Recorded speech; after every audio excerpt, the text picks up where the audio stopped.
नमस्कार, म राजु थापा। सीधा प्रश्नमा यहाँलाई स्वागत छ। आजको सीधा प्रश्नमा डाक्टर जगमान गुरुङ हुनुहुन्छ। उहाँ इतिहास र संस्कृतिका अध्येता, अझ हामीले एउटा ज्ञाताको रूपमा चिन्छौँ। उहाँ प्रज्ञा प्रतिष्ठानका उपकुलपति पनि हुनुहुन्थ्यो। अहिले उहाँ त्यसबाट निवृत्त हुनुभएको छ।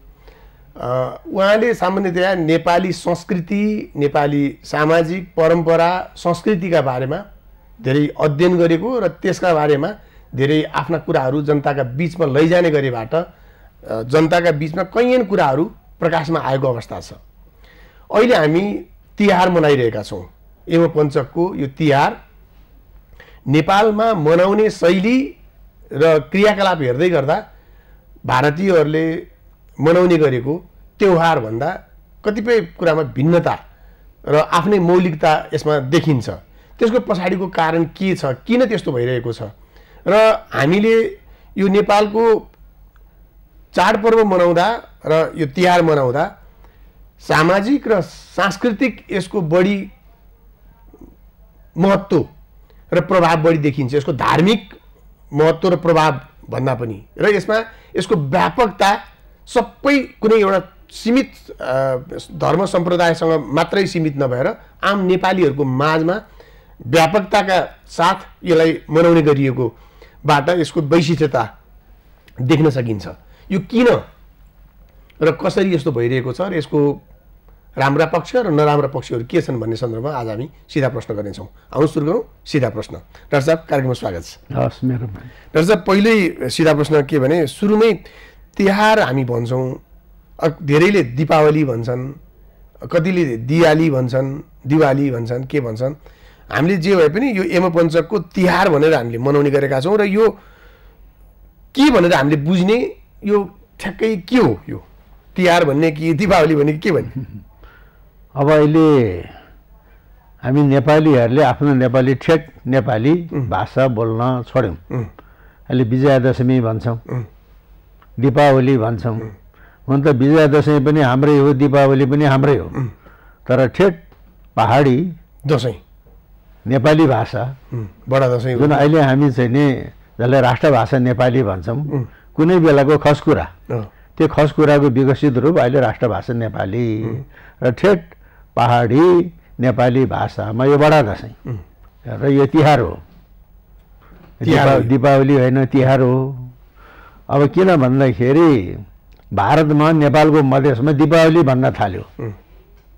हाम्रो पहाडमा घरकैली लिप्ने त घरकैली पोत्ने दसैँमा, तर नेपालैको पनि मधेसतिर पहाडका मान्छेहरू बसाइ सरेर गएका छन्, जस्तो भैरवातिर, बुटोलतिर, यता वीरगञ्जतिर दसैँमा घर पोत्दैन। घरको सिँगार पटार गर्ने, तिहारमा झिलिमिली गर्ने, त्यो चाहिँ हाम्रो दक्षिणको अथवा त्यो प्रभाव पर्यो। अब यसमा हामीले बुझ्नु पर्यो किन बडा दसैँ भने त। बडा दसैँ अथवा गाउँघरतिर त बडा दसैँ भन्न जान्छ, ठुलो दसैँ भन्छ। सर्वसाधारणले बडा दसैँ भन्न जान्छ, एउटा चैते दसैँ, ठुलो दसैँ भनेर भन्छ। ठुलो दसैँ, बडा दसैँ। दसैँ चारवटा हुन्छन्, पुसमा पनि हुन्छ, चैतमा पनि हुन्छ, असारमा पनि हुन्छ, असोजमा पनि हुन्छ। असोजको शारदीय दुर्गा पूजा त्यो बडा दसैँ भयो। त्यस्तै अब यो तिहार, तिहारको अर्थ के हो त? तिहारको अर्थ चाडपर्व।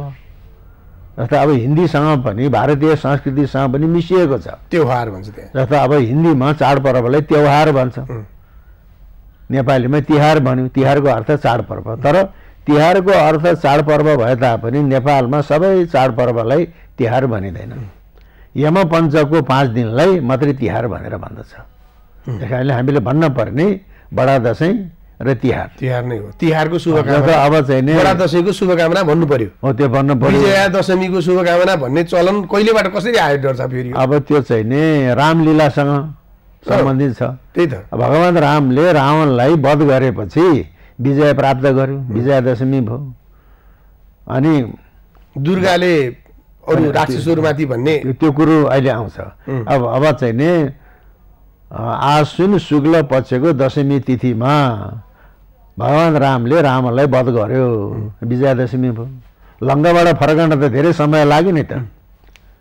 अनि झिलिमिली बनाए, बत्ती बाले, तोरणहरू टाँगे, रामलाई चाहिँ अयोध्यामा स्वागत गरेको छ भन्दाखेरि यसमा धेरै कुराहरू मिसिए, धेरै कुराहरू हामीले मान्ने बडा दशैं चाहिँ बढी देवी दुर्गामा बढ्दा केन्द्रित भयो जस्तो बुझिन्छ डाक्टर साहब। र मैले अघि नै भन्दै थिएँ, अब रामलीला पनि हाम्रै हो, त्यसलाई उपेक्षा गर्न मिल्दैन। तर नेपालको पहाडी संस्कृतिमा चाहिँ नि दुर्गा भगवतीले महिषासुरमाथि वध गरेको, शुम्भ निशुम्भ दैत्यमाथि वध गरेको र विजय प्राप्त गरेको, त्यस कारणले यसलाई दुर्गा उत्सव, त्यो शारदीय दुर्गा पूजा भनेर भनेको छ।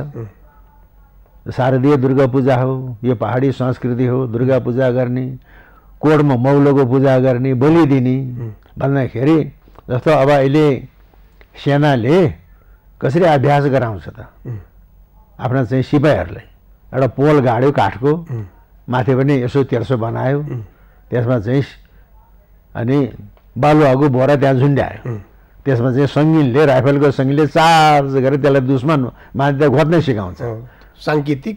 अब त्यसलाई त उहिले त्यस्तो थिएन। उहिले चाहिँ फेरि यहाँ कुरो के छ भन्नाले खण्ड खातिरको पनि कुरो छ। जो पाए त्यसलाई चाहिँ सेनामा भर्ना गरिने थिएन। खुँडा हान्ने जात भनेको त खस हो, खुँडा हान्ने जात भनेको खस हो, त्यो छेत्री पनि नभने खस। जस्तो यहाँ चाहिँ लामी छाने थापा खस हो, अधिकारी छेत्री त्यो छेत्री हो, कोइराला छेत्री छेत्री हो, खस भनेको झर्रा छेत्री, यो खुँडा हान्ने जातको खसहरू। त्यसपछि मगरहरू खुँडा हान्ने जातमा दरिए, मगरपछि गुरुङहरू खुँडा हान्ने जातमा दरिए। जो पाए त्यसले चाहिँ खुँडा हान्न जान्ने नि थिएन। खुकुरी त सबैले भिड्थे, मासु काट्न पाउँथ्यो, तर मान्छे काट्न पाइँदैन थियो। खुँडा हान्ने जातकाले मात्रै खुकुरीले मान्छे काट्न पाउने। त्यतिखेर चाहिँ कम्बु पल्टन थिएन, ब्यारेक थिएन, वस्तादले सिपाहीहरूलाई चाहिँ नि तालिम दिने थिएन।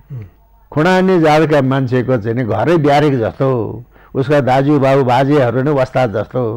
बुढा बाजेले चाहिँ ढोकामा, अथवा अहिले हामीले दैलो भन्न बिर्स्यौँ, दैलोमा बसेर लट्ठी टेकेर हाम्रो पालामा फलाना महाराजको पालामा यस्तो भयो, फलाना मोहडाको लडाइँ यस्तो भयो भने कथा सुनाउँछ, श्रुतिका हिसाबले त्यो सुनाउँछ, त्यो वीरगाथा सुनाउँछ।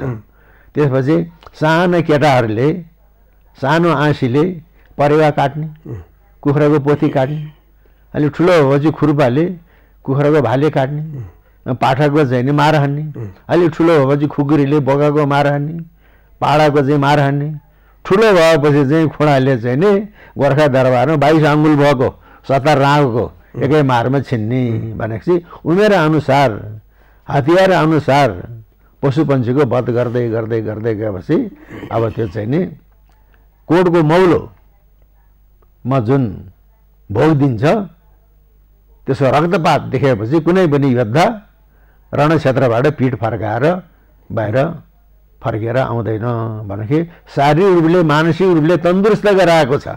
त्यही खुँडा हान्ने जातको यो पर्व हो, यो त दुर्गाको उत्सव हुन्छ। त्यसको पृष्ठभूमि तयारी त्यो ढङ्गले गर्ने त्यस्तो भयो। सब जात अनुसारको फरक फरक परम्परा र होइन, जात अनुसारको परम्परा, उमेर अवस्था अनुसारको।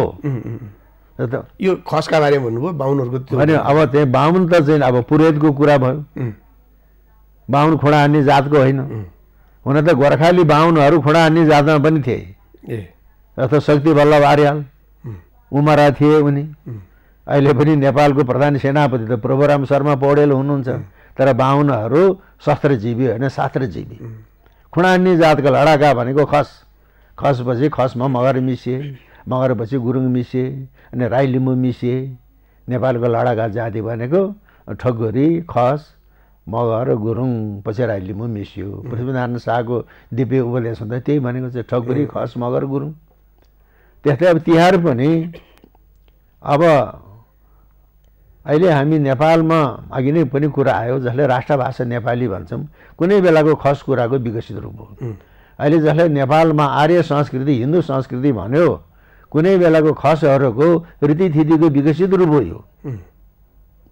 अब भारत पनि हिन्दू बहुल देश, नेपालका मधेस पनि हिन्दू, तर मधेसका हिन्दूहरूले तिहारमा सप्तरङ्गी टीका लगाउँदैन।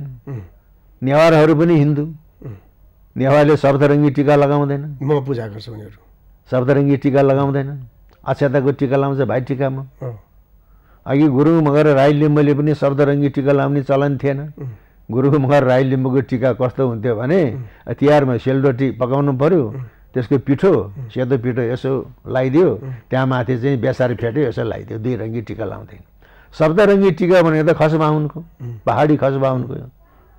पहाडी खस बाहुन भन्नाले यो त खस संस्कृति हो।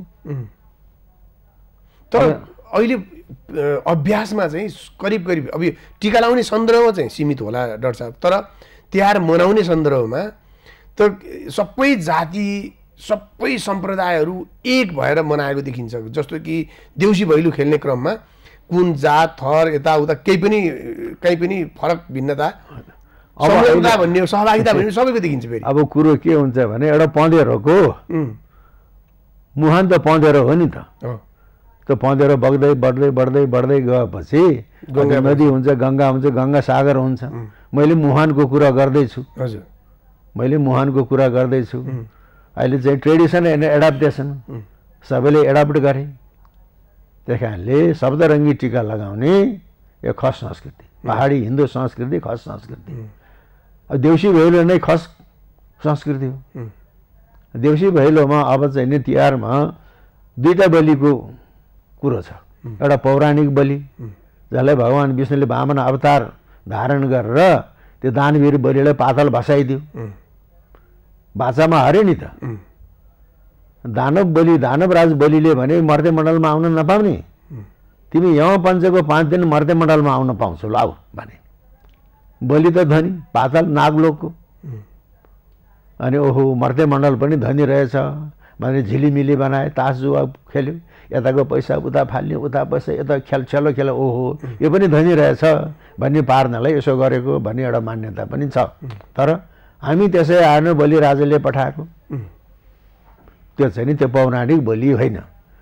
त्यो बलि भनेको नेपालको जुम्लाको राजा, आजभन्दा 1200 वर्ष अगाडि जुम्लामा सपादलक्ष खसदेश, खस साम्राज्य। त्यो खस साम्राज्यको पूर्वतिरको सिमाना गोर्खा, पश्चिमको सिमाना कुमाऊ गढवाल, उत्तरको सिमाना कैलाश मानसरोवर, त्यो पनि त्यो खस साम्राज्य अन्तर्गत भयो। हामीले छोडेपछि तिब्बतले खायो। अनि अहिलेको चाहिँ सम्पूर्ण मधेस आज कति भयो त सुगौली सन्धिमा भारतमा समेतको त्यो खस साम्राज्य होइन, गोर्खासम्म पूर्वमा गोर्खा, दक्षिणमा अहिलेको सम्पूर्ण तराई, अन्त कति त भारतमा पर्यो सुगौली किनारसम्म, गङ्गाको किनारैसम्ममा पनि राज्यको सिमाना त नभनौँ प्रभाव थियो।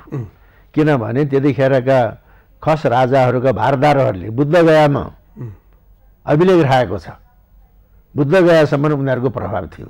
विशाल खस साम्राज्य, पछि त्यो विशाल खस साम्राज्य सपादलक्ष खसदेश, 1.25 लाख, त्यो सपादलक्ष खसको अवसान भयो। त्यसपछि जुम्लाको कल्लै गाउँमा उत्तिम थापा, के थापा हुन्, उत्तिम थापा त्यहाँको धनीमानी, उनका घरमा दक्षिणबाट केही तीर्थयात्रीहरू आए। तीर्थयात्रीहरू आएपछि एउटा चाहिँ तीर्थयात्री महिला गरिबिनी रहेछन्, उसले जुम्लाको कल्लै गाउँको उत्तिम थापाको घरमा एउटा बालकको जन्म दियो। त्यही जन्मे हुर्क्यो, छिटो भयो। अनि जुम्ला अनि काश्मीरबाट चन्दननाथ जुम्ला आए। चन्दननाथले जुम्लाको कल्लै गाउँको उत्तिम थापाको घरमा जन्मेर हुर्किएको त्यो बालकको, त्यो युवक भइसकेको थियो, उसको अङ्गलक्षण विचार गरेर त्यहाँको राजा बनाए, तिमी बलिराज भयो भने। अनि कल्लै गाउँमा जन्मे हुर्किएको हुनाले त्यसको वंश कल्याण वंश, अलि मुसिकोटे शाह ठकुरीहरूको पुर्खा बलिराज। अनि झन्डै झन्डै त्यो के अरे इतिहासमा भारतमा गुप्त वंशको चाहिँ गुप्त वंश भन्दा धेरै पछिको कुरा हो यो। जस्तो त्यो राजा बनाउने चलन कि त्यहाँको त्यो ऋषिले एउटा जोगीले बनाएको छ नि त होइन, बनाए। त्यसपछि त्यतिखेर त्यहाँ देवदास देवदासीहरूको चलन थियो र तिमीहरू मागेर खान जाऊ भनेर बलिराजले आज्ञा दिए। उनीहरू मागेर खान गए। त्यही हामी त्यसै आएन, बलिराजले पठाएको। त्यो चलन संस्कृति त्यहाँबाट तुलनात्मक रूपमा भारतमा चाहिँ देउसी भैली नभएको यो चाहिँ सिन्जाकै संस्कृति हो भन्ने। सिन्जाली यो खस संस्कृति हो यो। अब त्यसमा पनि अब हामीले अघि एउटा बिचमा ठ्याक्कै भन्नुभयो यो चाहिँ कश्मीरबाट आएको भन्ने के काश्मीरबाट आएको एउटा जोगी आयो, कनपट्टा जोगी, नाथ योगी। त्यसमा कता कता त्यो चाहिँ त्यो एउटा सूत्र के जोडिएको छ कि कश्मीरबाट, कश्मीर भन्ने पनि ककेससबाट आएको भन्छ यो खसहरूलाई, ककेसियनहरू कश्मीर हुँदै भनौँ न त्यही बाटो हुँदै यहाँ आए, कस भन्दा भन्दै खस भयो र खसहरूको साम्राज्य, खस साम्राज्य, सिन्जा साम्राज्य जे भने पनि अहिलेको नेपालीहरूको त्यो भाषाको उत्पत्ति र विकासको थलो जे भने पनि त्यसको कहीँ न कहीँ लिङ्कअप त्यतापट्टि छ। अब त्यसको कुरो पनि गरौँला। अब पहिले अब देउसी भैलोको कुरा आयो। देउसी भनेको के हो, भैलो भनेको के हो? देवदास र देवदासी। देवदास भनेको पुरुष, देवदासी भनेको महिला। त्यसपछि देवदास र देवदासीहरूलाई तिमीहरूले मागेर खान जाऊ भनेर बलिराजले आज्ञा पठाए भने देवदासीहरूको भैली अथवा भैलो कहिलेसम्म माग्ने त? औँसीको दिनसम्म, गाई तिहारको दिनसम्म माग्ने। भैलिने आइन आगन गुनियो चलो मागन, हे औँसी बार गाई तिहार भैलो। त्यो देवदासीहरूको भैलो भनेको तेरो भलाइ होस् है भने। अब अहिले त जोगीले त माग्ने जानेको छैन, अरे राम राम र ए के भने आवाज आउँछ। उहिलेको जोगीले माग्ने अलग भन्थ्यो। अलग भनेको म संसारबाट अलग छु है, म गृहस्थी होइन, अलग जग्गा। जोगी भन्ने पनि जोगिएको अथवा म चाहिँ गृहस्थी होइन, संसारबाट अलग छु म, अलग। अलग निरञ्जन भने निरञ्जन पनि भन्ने थिएन, अलग भन्यो।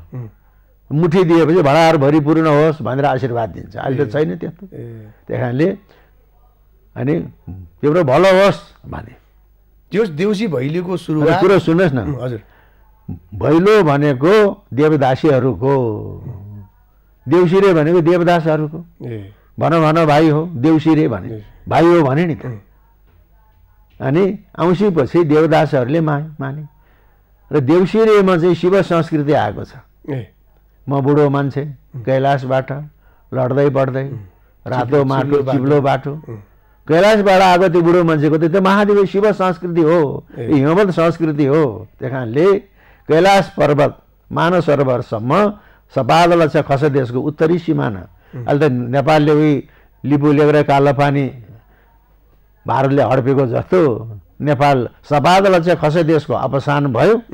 त्यहाँसम्म सिमाना कायम गर्न सकेन, तिब्बतले खाइदियो, तिब्बतकोले खाइदियो, त्यसो भएर भएको हो। त्यही कारणले देउसी भैलोको कुरो यो हाम्रो नेपालको यो खस मौलिक संस्कृति हो। र अब अहिले चाहिँ नि दाजु बहिनीको बिचको सद्भावको पर्व भएको छ। अब अहिले त देवदास र देवदासीहरूको देउसी भैलो अहिले सबैले मानेका छन्। राजनैतिक भारतीय सङ्गठनले पनि मानेको छ, विभिन्न क्लबहरूले पनि मानेको छ। यो चाहिँ नेपालको पहाडी खस संस्कृतिको विकसित रूप हो। यो मैले अघि नै भने अहिलेको चाहिँ आर्य संस्कृति, हिन्दू संस्कृति भन्छौँ, त्यसमा भारतको गङ्गाको मैदानमा विकास भएको संस्कृति पनि उकालो लाग्यो, काश्मीरका संस्कृति पनि पूर्वतिर लाग्यो, मिसियो। तर नेपालको रैथाने खस संस्कृति हो यो देउसी भैलो। अनि चाहिँ ठाडो टिका लगाउने सप्तरङ्गी टिका। सप्तरङ्गी टिकाको विज्ञान के हो त भने तिहार कहिले हुन्छ? सौर मास अनुसार पनि कार्तिकमा, चान्द्र मास अनुसार पनि कार्तिकमा। कार्तिकमा सौर्यमण्डलका अधिपति सूर्य तुला राशिमा गएर निचो भएर बसेको हुन्छ। खगोल र भूगोलको कुरा आयो। भूगोल भनेको पृथ्वी, खगोल भनेको आकाश। र तुला राशिमा गएर निचो भएर बसेको सौर्यमण्डलका अधिपति सूर्य, ग्रह मध्येका राजा सूर्यको निचो विकिरणले यो भूगोल विषाक्त हुन्छ, मानवको मस्तिष्क विषाक्त हुन्छ। त्यसको परिहारको लागि अनि सूर्यको चाहिँ सप्तरङ्गी सातवटा विकिरण हुन्छ, किरण हुन्छ, त्यसले लगायो। अनि किन तेर्सो लगायो, किन ठाडो लगायो भने अहिलेको विज्ञानले के भनेको छ? Electron proton neutron. Electron proton न्युट्रनले यो विश्वको चाहिँ नि यो पृथ्वीको संरचना भएको, यसको पालन भएको छ भनेको छ। त्यसलाई योग शास्त्रमा के भने इडा पिङ्गला सुषुम्ना भनेको छ। भने मान्छेको दाहिने आँखा भनेको सूर्य, बायाँ आँखा भनेको चाहिँ चन्द्रमा, तेस्रो आँखा भनेको अग्निको, त्यो ज्ञानको आँखा हो। त्यही कारणले तेर्सो नलागिकन ज्ञानको वृद्धि होस्, तेस्रो आँखा खुलोस् भने ठाडोसँग चाहिँ सप्तरङ्गी टिका लगाएको छ। त्यो निचो सूर्यको विकिरणको दोषको परिहारको लागि। अब यो तिहारको कुरा भयो। अब खसको कुरो, खस कहाँबाट आयो भने अहिले भारतमा भारतमा त्यहाँका आदिवासीहरूले जसले आफूलाई आदिवासी भन्छ विदेशी ब्राह्मण भारत छोड, विदेशी ब्राह्मण भारत हुल्का हुल नारा लगाएको छ। विदेशी ब्राह्मण भारत छोड भनेको छ। त ब्राह्मणहरू के भन्छ त आर्यहरू के भन्छन्? हाम्रा पुर्खा कश्यप ऋषि क्यास्पियन सागरबाट आएको भन्छ। खसहरू के भन्छन्? हामी हिन्दकुश पार गरेर भारत आएको भन्छ। ककेससबाट आएको हिन्दकुश पार गरेर अनि भारत आएको छ। ब्राह्मण आर्यहरू हामी आफै भारत विदेशबाट आएको भन्छ। खसहरू आफै विदेशबाट आएको भन्छ। अनि त्यहाँका आदिवासीले विदेशी ब्राह्मण भारत छोड भन्दैन, विदेशी खस भारत छोड भन्दैन। भन्दाखेरि हाम्रा पुर्खा कश्यप ऋषि क्यास्पियन सागरबाट आएको, हामी ककेसियनबाट आएको, हिन्दकुश पार गरेर भारत आएको भन्ने बुद्धि कहाँबाट आयो भने त्यो अङ्ग्रेजले भुटिदिएको बुद्धि हो। किनभने भारतमा इस्लामहरूले पनि शासन गरे, इसाईहरूले पनि शासन गरे। इस्लाम भन्दा इसाईहरू बाठो। इसाईहरूले हिन्दू शास्त्र खर्लप्प अध्ययन गरेपछि उनीहरूले के भने, हेर हामी मात्रै विदेशी भने तिमीहरू पनि विदेशी हो। यो भारतवर्ष त वीर भग्या वसुन्धरा, जसले हान्यो त्यसले जान्यो। हामी मात्रै विदेशी भने तिमीहरू पनि विदेशी हौ। तिमीहरूको पुर्खा कश्यप ऋषि त क्यास्पियन सागरबाट आएको, खसहरू चाहिँ ककेसियनबाट आएको भनेर लगाइदिएपछि हामीले हो भन्यो। हाम्रो बुद्धि भ्रम भएको छ भनेपछि यो भारतवर्षमा मान्छे जन्मदैन, नेपालमा मान्छेको सृष्टि हुँदैन। विदेशीले जे भन्दै त्यही मान्ने। त्यस कारणले अब हाम्रो अहिले राजनीतिले के भन्छन्, दुईवटा पार्टी मिल्न पर्यो, अब कोर्स चेन्ज गर्न पर्यो भन्छन्। त्यस कारणले यहाँका ब्राह्मणहरूले आर्यहरूले खसहरूले आफ्नो बुद्धिबाट त्यो अङ्ग्रेजले रोपेको बिख उखेलेर फाल्नुपर्छ। भनेपछि जीवको सृष्टि कहाँ भयो त? सबभन्दा पहिले युरोप अमेरिकामा भयो कि चीन जापानमा भयो कि भारतमा भयो कि नेपालमा भयो? जीवको सृष्टि भएको छ नेपालमा। कसरी? जसलाई अहिले शालिग्राम भन्छौँ, त्यो फोसिल्स हो, जीवाश्म हो। त्यस्ता फोसिल्सहरू विश्वमा अन्त पनि पाइन्छन्। तर नेपालको कालीगण्डकीको गर्भमा पाइने, कालीगण्डकीको मुहान दामोदर कुण्डमा पाइने त्यो शालिग्राम, त्यो जीवाश्म त्यति सागर थियो यहाँ। अब यो भारतीय उपमहाद्वीप यो चाइनिज प्लेटमा ठोकिएर त्यो चाहिँ सागर लुप्त भयो। त्यसकै जीवाश्महरू त्यो चाहिँ कालीगण्डकीको किनारमा पाइने त्यो हो पनि भन्छन्। त्यो त्यसमा केही त्यही हो। अब अहिलेका चाहिँ मान्छेले युरोपेलीहरूले के भने जाडो ठाउँमा जीवको सृष्टि हुन सक्दैन, मान्छेको सृष्टि त अफ्रिकामा गर्मी ठाउँमा भएको, त्यहाँबाट मान्छेहरू चाहिँ संसारभरि फैलिए भन्छ। अनि चीनमा भएको पेकिङ मानव भन्छ। अङ्ग्रेजले जे भने त्यो हामीले मान्ने। भने नेपालमा पाइने जुन जीवाश्म 40 ग्रामलाई त 13 करोड वर्ष अगाडिको भनेको छ। अनि मान्छेले गर्भधारण टाउकामा गर्भधारण गर्छ, पिँडौलामा गर्भधारण गर्छ। बौला कुकुरले टोक्यो भने पिँडौलामा गर्भधारण गर्छ भनेको छ। हामी त अहिले बौला कुकुरले टोकेर पो विदेशीको दलाल भएका छौँ त। पुरानो सन्दर्भ हेर्ने भने रामा पिथेकस पनि होइन, रामा पिथेकसको कुरो भन्दा त 13 करोड वर्ष अगाडिको कुरो भनेपछि नेपालको दामोदर कुण्ड भनेको के हो त? अखिल्लो विश्व ब्रह्माण्डको गर्भधारण गर्ने उदर हो त्यो। सबभन्दा पहिले के सृष्टि भयो? हिरण्यगर्भ सृष्टि भयो भन्छ। हिरण्यगर्भ शालिग्राम कहाँ पाइन्छ? यो दामोदर कुण्डमा पाइन्छ, कालीगण्डकीको गर्भमा पाइन्छ हिरण्यगर्भ शालिग्राम। मैले आफ्नो फेसबुकमा पोस्ट गरेको छु, हिरण्यगर्भ शालिग्राम कहाँ सृष्टि भयो? नेपालमा। यानि जीवको सृष्टि नेपालमा भयो। त्यस्तै फेरि अहिले नेपालका आफूले हामी यहाँ आदिवासी जनजाति मङ्गोल मूलवासी भन्नेहरूले बाहुन छेत्री भनेको त भारतबाट आएको शरणार्थी भत्तु हो त काशीतिर जा भन्छ। आफू मङ्गोलियाबाट आएको भन्छ, भूमिपुत्र भन्छ। भनेपछि अब अहिलेको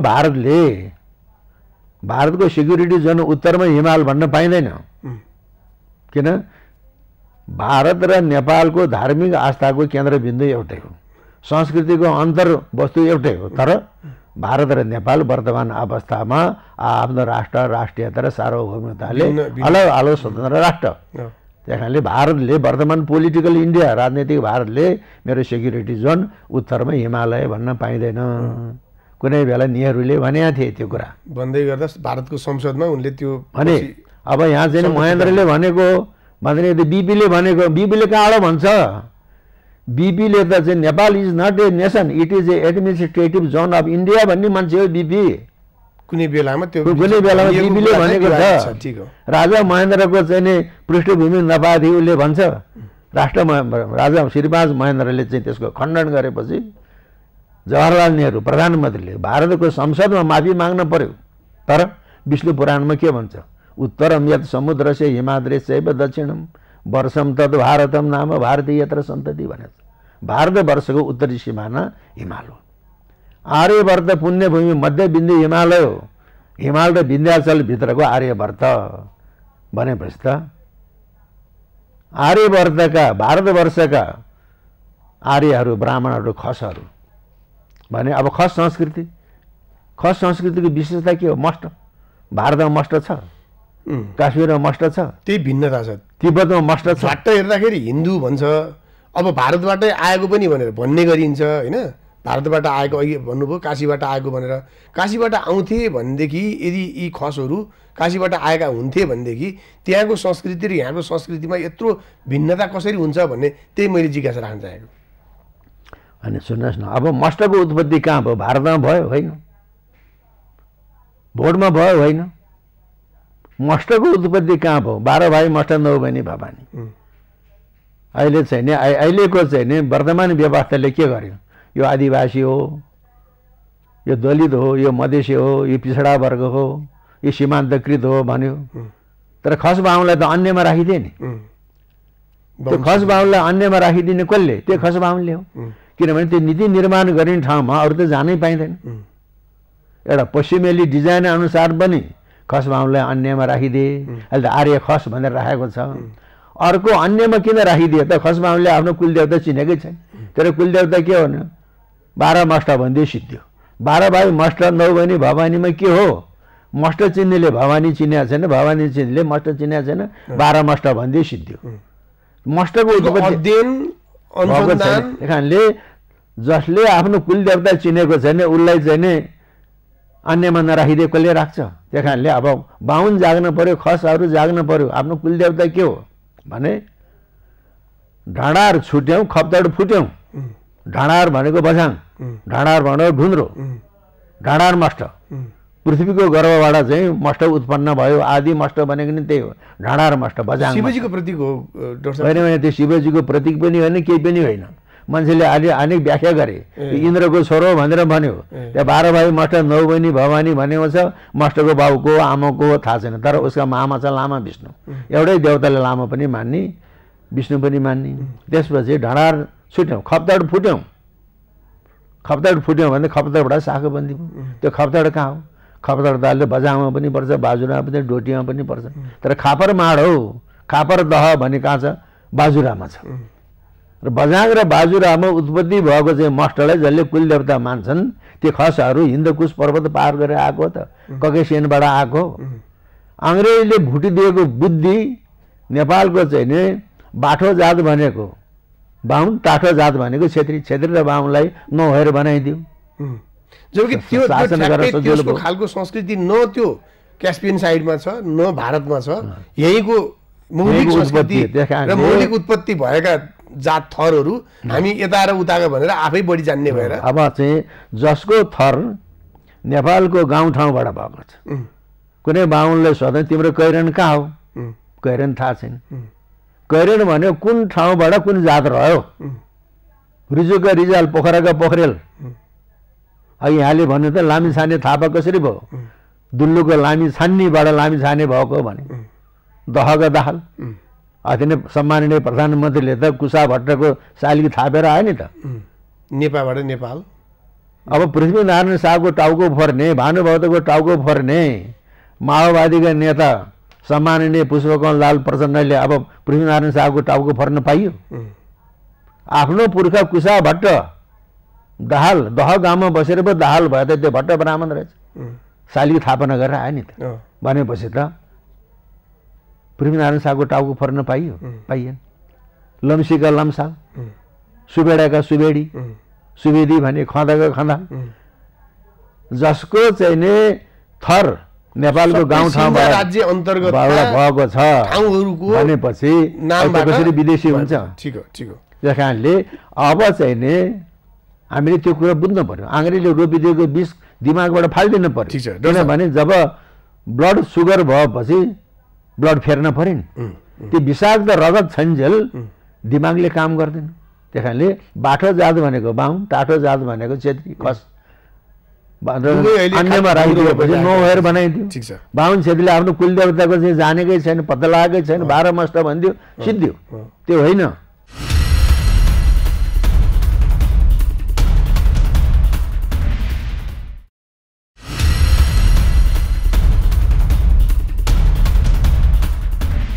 आजको विषय अलि फरक छ, तर कता कता यो 12 मस्ट 9 बहिनी त्यो जे भन्नुभयो डाक्टर साहबले, त्यो चाहिँ अलिकति बढ्दा हिन्दूकरण र हिन्दू संस्कृति, भारतीय संस्कृतिको प्रभाव प्रभुत्वको बढ्दा अतिक्रमणका कारणले गर्दाखेरि हाम्रो मौलिक कुराहरू हामीले बिर्सिएको पनि र त्यसलाई धेरै महत्त्व नदिएको, त्यतापट्टि कोट्याउँदै गर्दा हामी फरक हौँ भन्ने, हामी भिन्न हौँ भन्ने कुरा देखिने भएको हुनाले कहीँ न कहीँ त्योसँग जोडिनको निम्ति यो गरिएको हीन भावको एउटा चाहिँ एउटा हीन भावको कुरा होइन।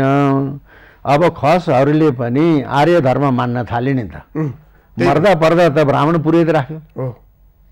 ब्राह्मण पुरोहित राखेपछि कुलदेवता पूजा पनि ब्राह्मण पुरोहित राख्न थाले। तर नेपालको सिरिपाली बसेदाहरूको कुलदेवता पूजामा ब्राह्मण पुरोहित हुँदैन। धामीले गर्ने, आफै धामीले पूजा गर्छ। त्यसपछि फेरि ब्राह्मण भित्रियो, त्यो दिङ्लाको खपतडी बसेदाहरूको कुलदेवताको पूजा हुन्छ। इनरकोर भित्र त्यसको जेठो बुढो र धामी मात्रै भित्र पस्न पाउँछ।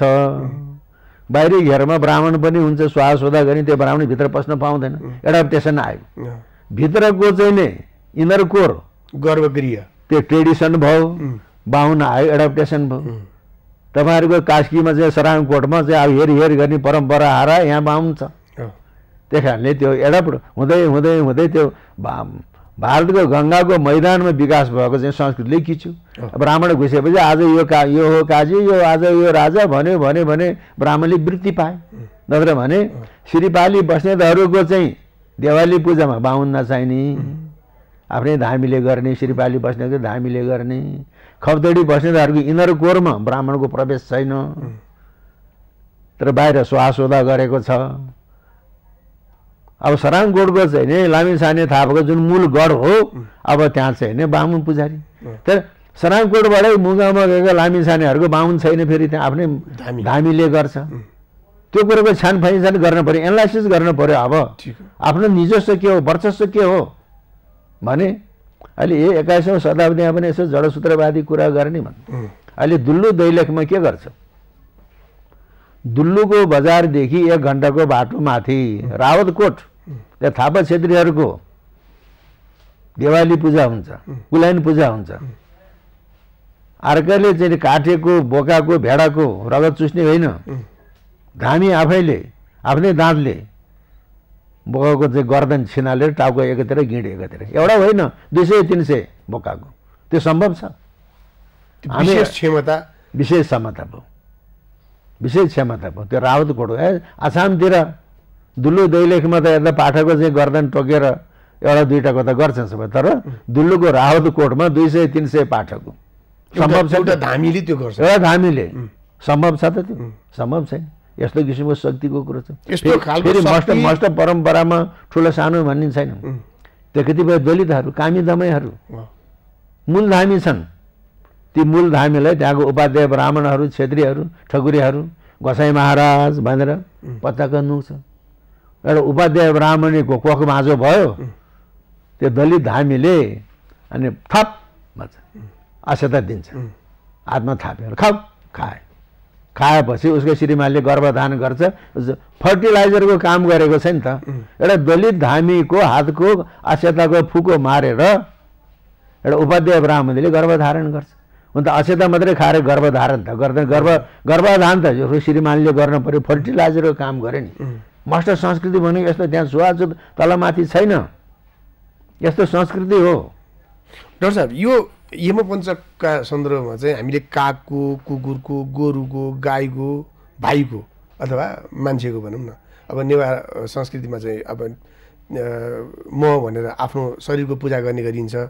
यो चाहिँ तुलनात्मक रूपमा ठ्याक्कै यस्तै चाहिँ फेरि अरू दक्षिण भारतीय परम्परामा त्यस्तो कति छैन, कति फरक छ, तुलनात्मक रूपमा तपाईँले अध्ययन गरेको देखेको भिन्नता चाहिँ के छ यसमा?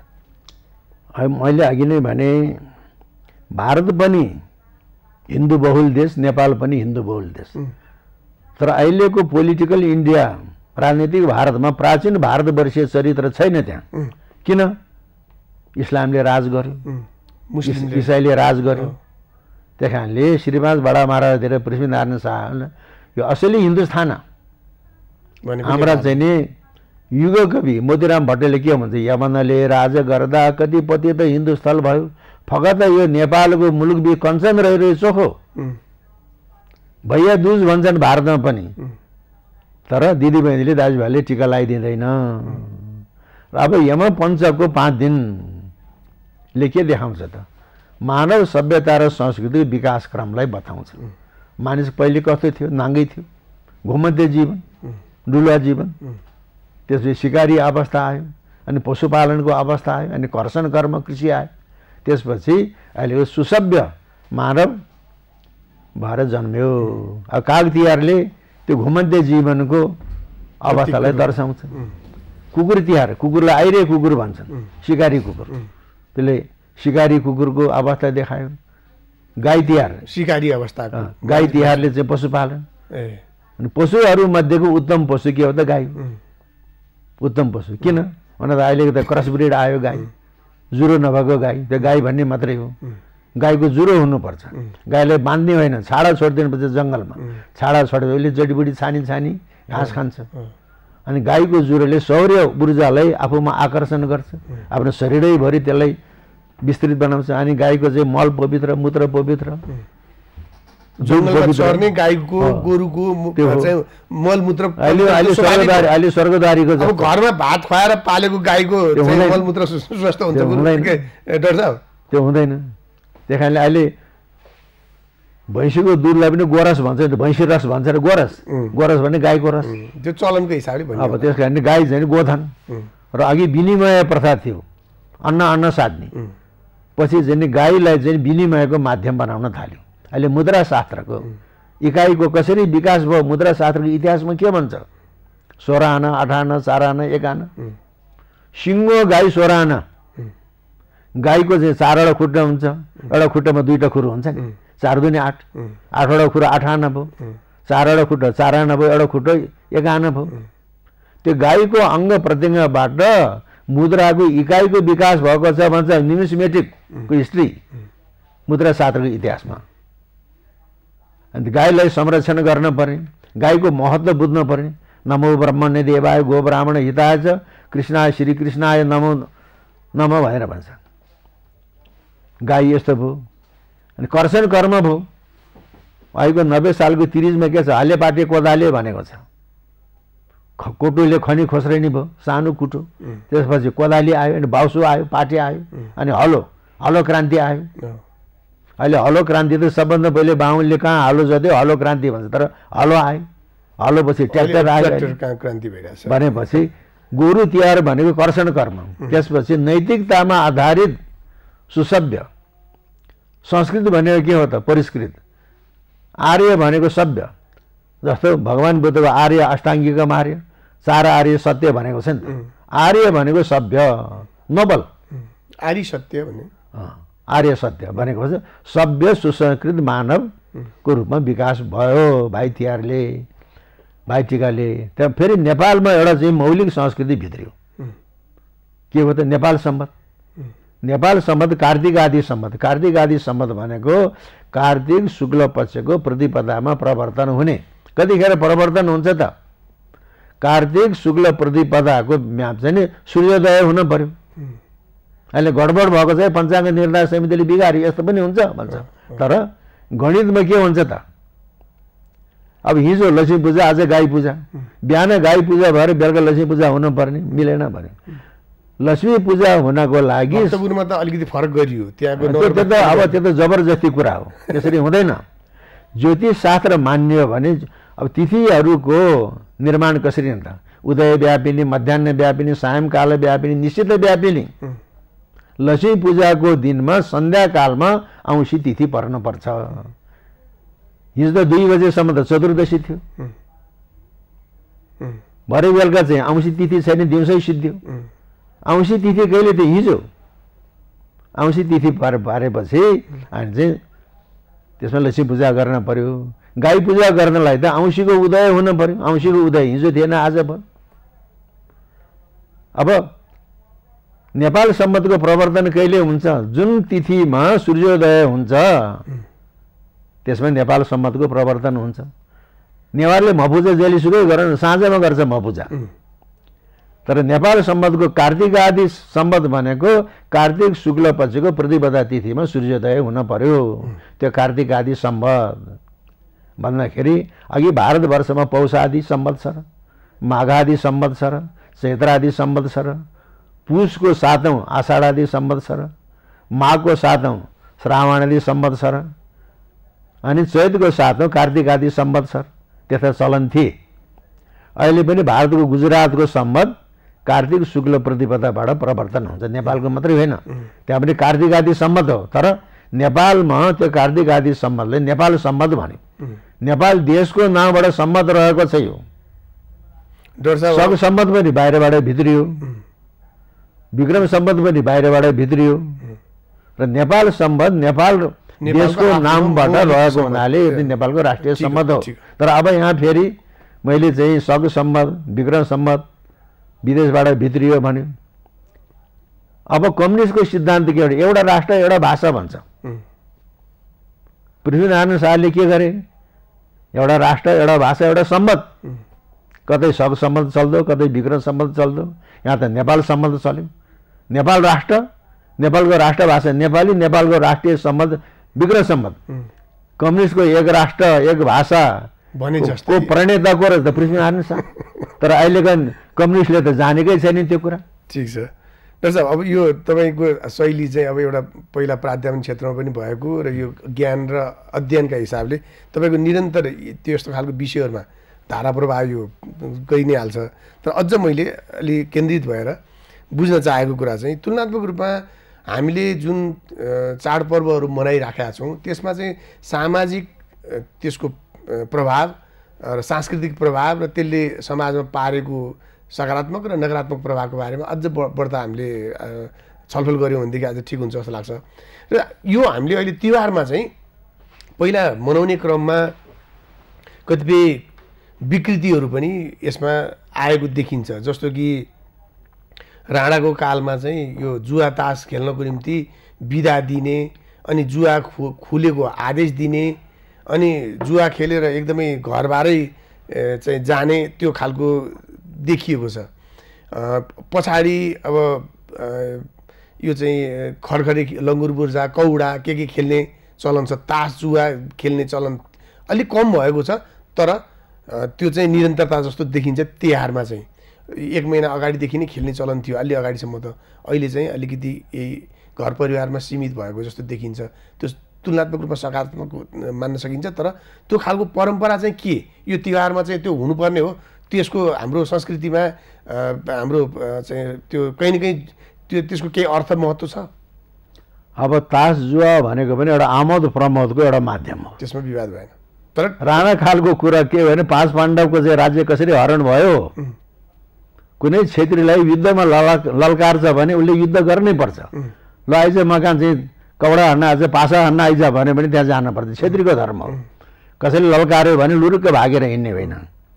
त्यस कारणले अघि नै मैले भने दानव बलि यमपञ्चको 5 दिनमा नेपाल के अरे मर्ते मण्डलमा आउने हुनाले उसलाई चाहिँ धनको छेलो खेलो बनाए।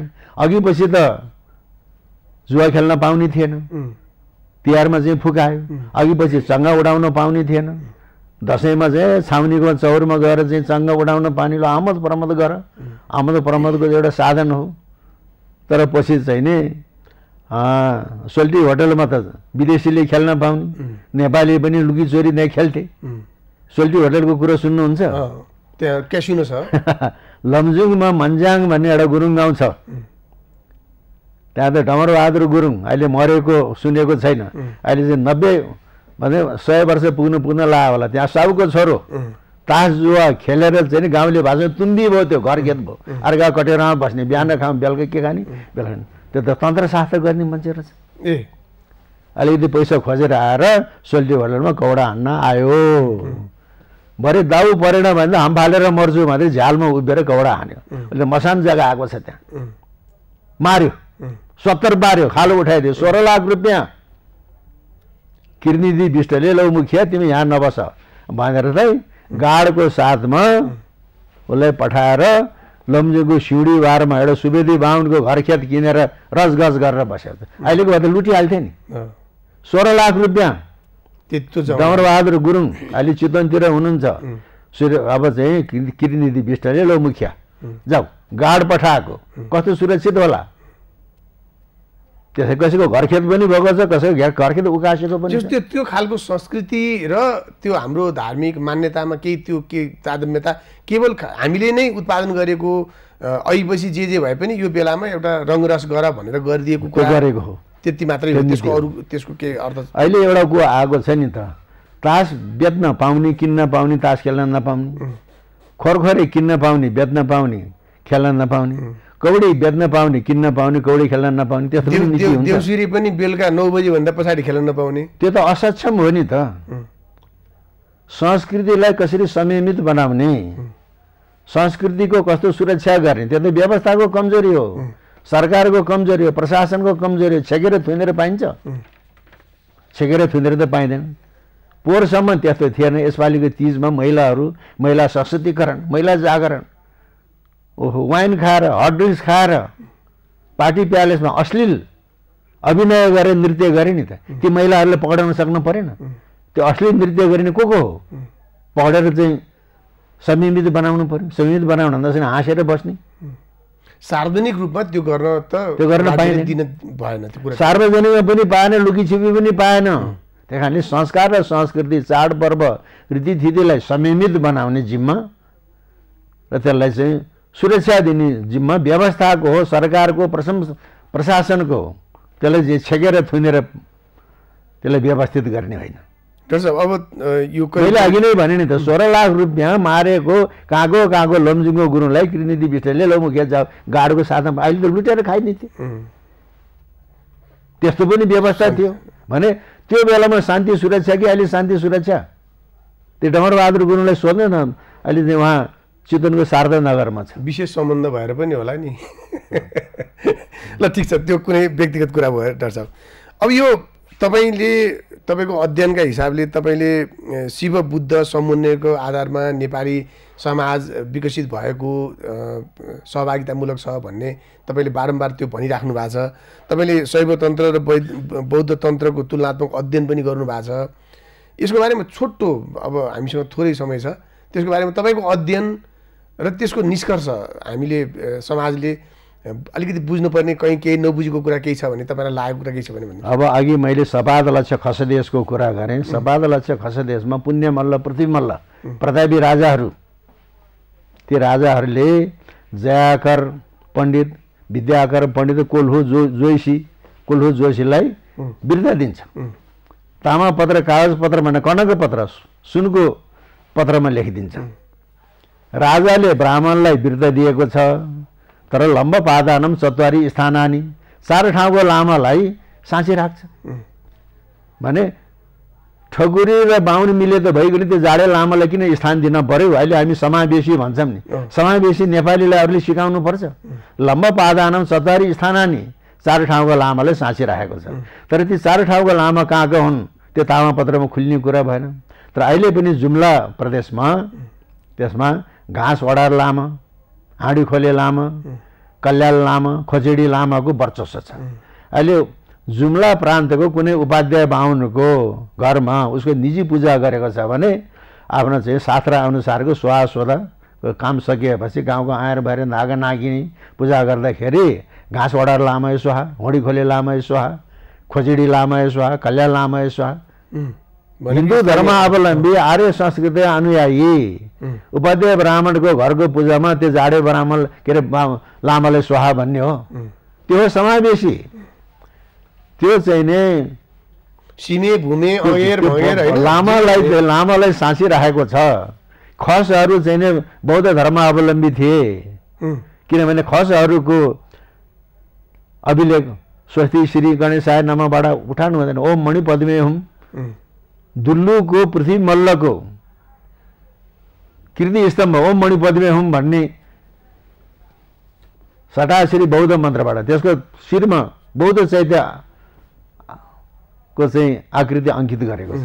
अब त्यो लम्ब पादानम चतरी स्थानानीको चाहिँ परम्परा आउँदा आउँदा काशीकोटसम्म आएपछि त्यो दुधे लामाको पूजा हुन्छ, त्यहाँ रुमाली झाँक्रीको पूजा हुन्छ काशीकोटमा। त्यो त खस संस्कृति आयो नि त यतापट्टि, किनभने त्यो सपाद लक्ष्य खस देशका असीवृत्ति मसीवृत्तिका खस भावनाहरू पूर्वतिर सम्प्रेषित हुँदै आयो भने त्यो कुराको बोध जानकारी ज्ञान चाहिँ धेरै व्यक्तिहरूलाई छैन। र हामीहरू कहीँ न कहीँ अब यो पण्डित संस्कृति अथवा बढी भारतीय र भारतमा सिकेका पण्डितहरू आएर जे सिकाए तल दक्षिणमा गएर त्यही कुराहरूको प्रभावमा हामी पऱ्यौँ। हाम्रो वास्तविक त्यो तत्त्व सत्व हामीले भुल्दै गयौँ। त्यो चाहिँ एउटा सही कुरा त्यही नै हो, तथ्य कुरा त्यही नै हो। त्यही भएर अहिले मैले ब्राह्मण पण्डितलाई हुनु गरेर कौमुदी मात्रै पढेर हुँदैन, त्यहाँभित्रको अन्तर तत्त्व के छ त्यो बुझ्नु पर्यो।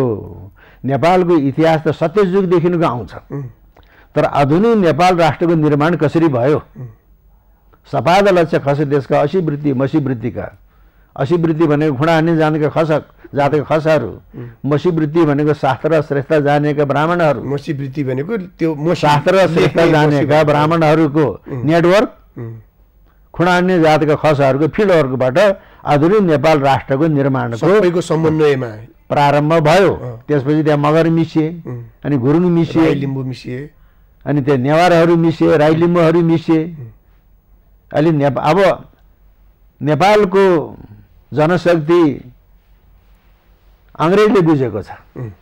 नेपालको लडाका जाति भनेको अहिले खस र ठकुरी त 9 हेरमा पारिदियो अङ्ग्रेजले। पूर्वी पल्टन पश्चिमी पल्टन, पूर्वी पल्टन भनेको राई लिम्बूको, पश्चिमी पल्टन भनेको गुरुङ मगरको।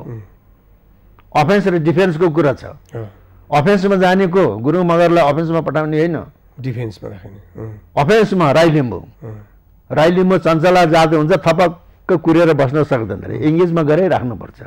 अट्याक भन्न साथ गइहाल्छ, म मरमला कि भन्ने सोच्दैन, फहरमा गएर टाउको ठोकिहाल्छ राई लिम्बूले। गुरुङ मगरले अट्याक भन्न साथ ओहो सोच्छ अरे, सोच्न साथ लडाइँ बिग्रियो। अनि गुरुङ मगरलाई चाहिँ डिफेन्समा राखिदिएपछि थपक्क पहरो जसरी जमेर बस्छ। अङ्ग्रेजले गरेको चाहिँ मूल्याङ्कन, नेपालले त गुरुङ मगर राई लिम्बू लाउरे भन्छ। गुरुङ मगर राई लिम्बूको जनशक्तिको परिचालन अहिलेको वर्तमान नेपालले बाहुन छेत्रीले गर्न सकेका छैन। र जबसम्म बाहुन छेत्रीले गुरुङ मगर राई लिम्बूले लाउरे भन्दैन, उनको बुद्धिको परिचालन, उनको जनशक्तिको परिचालन गर्न सक्नुपर्छ। त्यो बेलामा बल्ल नेपाल राष्ट्रको अस्तित्व कायम हुन्छ। डाक्टर साहबले अघि भन्नुभयो आफ्नै संस्कृति आफ्नै त्यो मूल कहाँ हो भन्ने पत्ता नलगाएर अर्कै मूल भन्दै उ त्यो लिम्पियाधुरातिर हो कि यतापट्टि कालापानी हो कालीको मूल भनेर अहिले विवाद भए जस्तो। अब जसले जे भनिदियो त्यसैको हाम्रो मूल अन्तै हो भनेर भन्ने जात अथवा संस्कृति अथवा हाम्रो चाहिँ ज्ञानको स्तरले चाहिँ अगाडि बढ्न सक्ने त धेरै कुरा भएन। अन्तिममा के हो भन्दाखेरि नेपालमा अहिले भाषा आयोगको सर्वेक्षण अनुसार 124वटा भाषिक समूह छन्। अहिले हिमाल पहाड तराई भनेको छ। जुनसुकै समुदायको भाषा पनि नेपालको भाषा हो। जुनसुकै समुदायको चाडपर्व संस्कार र संस्कृति नेपालको हो। त्यस कारणले अहिलेको आवश्यकता के छ भने नेपालको ethnographic study, process of Nepalization, Nepali राष्ट्रियताको विकास कसरी भयो, त्यसमा विभिन्न समुदायको योगदान के थियो, प्रोसेस अफ नेपालाइजेसन, इथनिक कम्बिनेसन, त्यसको लागि नेपालको इथनोग्राफिक स्टडी हुनुपर्छ भने म अहिले त्यतापट्टि लागेको छु। हस् डाक्टर साहब, कार्यक्रमलाई समय दिनुभयो, यहाँलाई धेरै धेरै धन्यवाद। जय होस्। अब चाहिँ तिहार, नयाँ वर्ष, छठ पर्व, लोसार आयो। मेरो तर्फबाट पनि शुभकामना। सबैको लाभमा शुभकामना। नेपाल राष्ट्रको सुदृढीकरण, नेपाली राष्ट्रियताको दिगो विकासको लागि हामी अग्रसर हौँ। ल, सबैको जय कल्याण होस्। दर्शकबिन, हामीसँग हुनुहुन्थ्यो संस्कृतिविद डाक्टर जगमान गुरुङ। आजको सिधा प्रश्न यति नै। खबरभित्रको खबरका निम्ति हेर्दै गर्नुहोला एभी न्युज खबर। नमस्कार।